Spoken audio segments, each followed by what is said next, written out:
Puis on prend 2 bonnes respirations.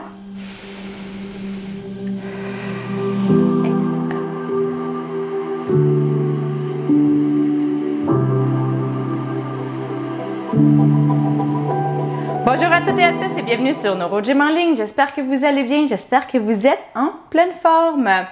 Dans la vidéo d'aujourd'hui, on va travailler le bras, en fait le bras qui est très spastique, qui a la spasticité, que peut-être la main est fermée, que le coude est plié, que l'épaule n'a pas beaucoup de mouvement. Donc je vais vous montrer comment on peut faire pour tout d'abord étirer et ensuite aller mobiliser le bras, aller travailler le contrôle moteur pour aider à mieux gérer la spasticité et à retrouver de la mobilité dans le bras. Donc, vous pouvez vous installer confortablement, idéalement assis pour vraiment pouvoir vous concentrer juste sur le bras, ne pas avoir à contrôler votre équilibre, votre posture et tout. Puis pour ceux qui n'ont pas de spasticité, vous pouvez également faire les exercices. Vous allez voir, c'est quand même des exercices de mobilité, de renforcement. Mais avant de vous installer, je vous invite à faire un pouce sur la vidéo ou à faire j'aime si vous aimez ce type de contenu.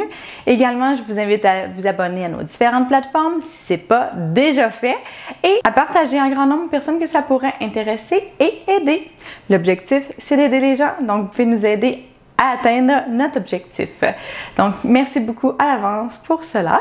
Sur ce, installez-vous bien, on se retrouve dans quelques secondes. À tout de suite!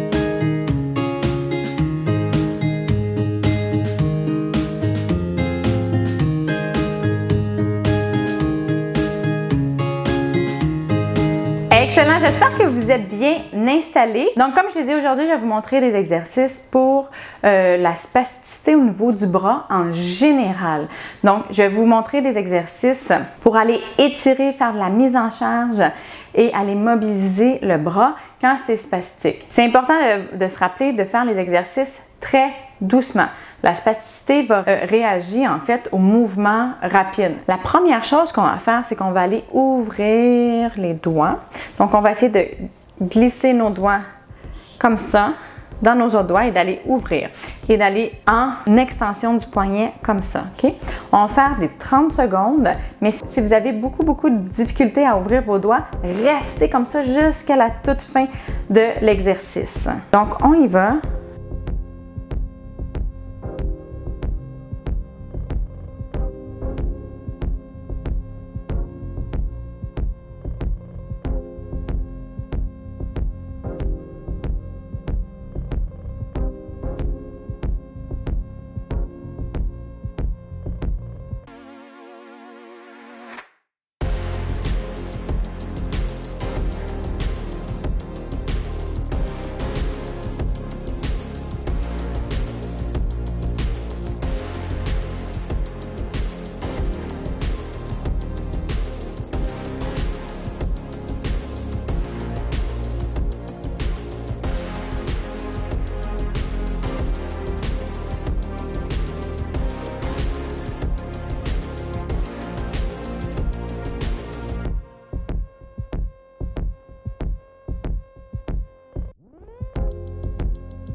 OK, maintenant ce qu'on va faire, c'est que là, la main qui est ouverte ou pas, au complet, même si les doigts sont un peu refermés, ce qu'on va faire, c'est qu'on va aller la déposer sur la cuisse.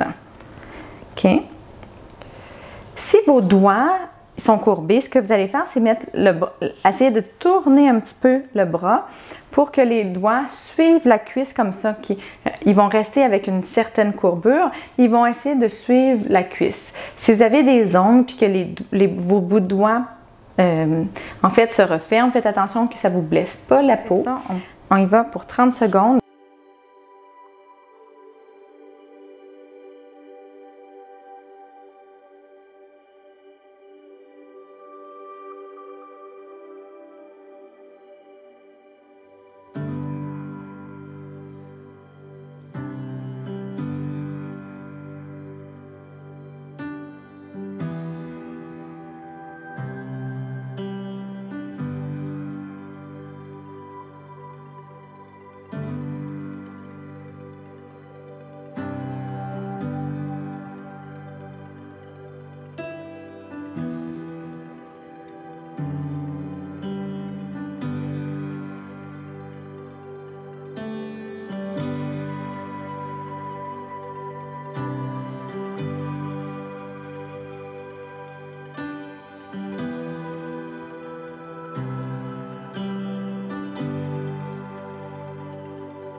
Super, excellent. Donc maintenant, on a fait un étirement et de la mise en charge.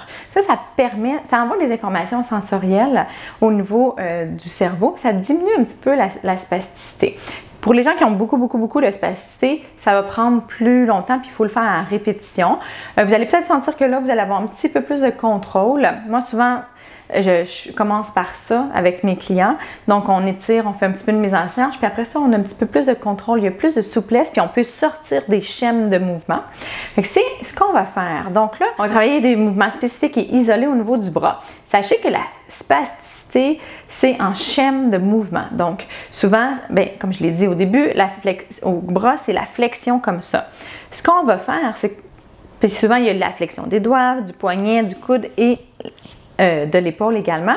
On va aller isoler un seul mouvement et on va le bouger sans que les autres bougent. Donc, au niveau du coude, on va faire flexion, extension, flexion, extension. Vous pouvez vous mettre, si vous êtes au niveau d'une table, comme ça, vous allez faire extension, flexion, extension, flexion. L'épaule va bouger un petit peu, c'est pas grave, mais on ne fait pas un mouvement comme si c'était un schème. C'est quand même isolé. Donc, vous allez vous aider de votre autre côté. Pour ceux qui n'ont pas de spasticité, vous pouvez prendre un poids, mais on fait comme ça, flexion, extension. Donc, on y va.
On allonge, on plie.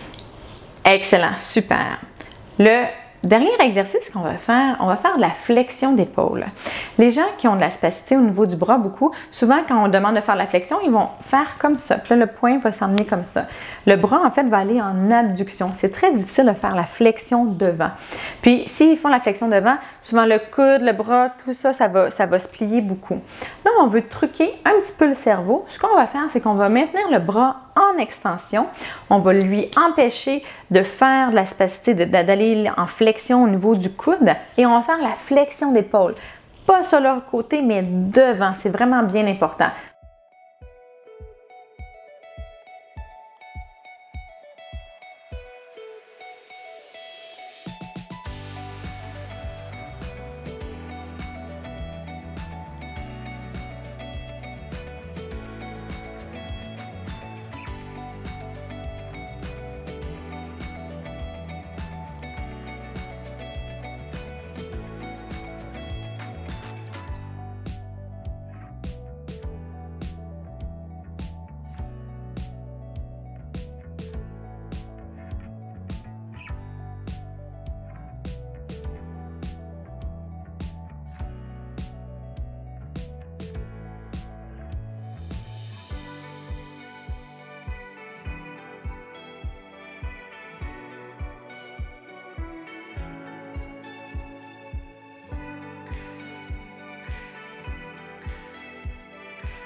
Donc voilà, j'espère que vous avez aimé la séance. Si vous avez aimé la séance, je vous invite à faire un pouce sur la vidéo, à faire j'aime. Je vous invite également à vous abonner à nos différentes plateformes. Donc, vous pouvez voir les vidéos sur YouTube et Facebook. Et vous pouvez nous suivre également sur Instagram. Vous avez des plus petites vidéos. Sinon, vous avez plein de posts avec plein d'informations. Donc, vous pouvez nous suivre sur toutes ces plateformes-là.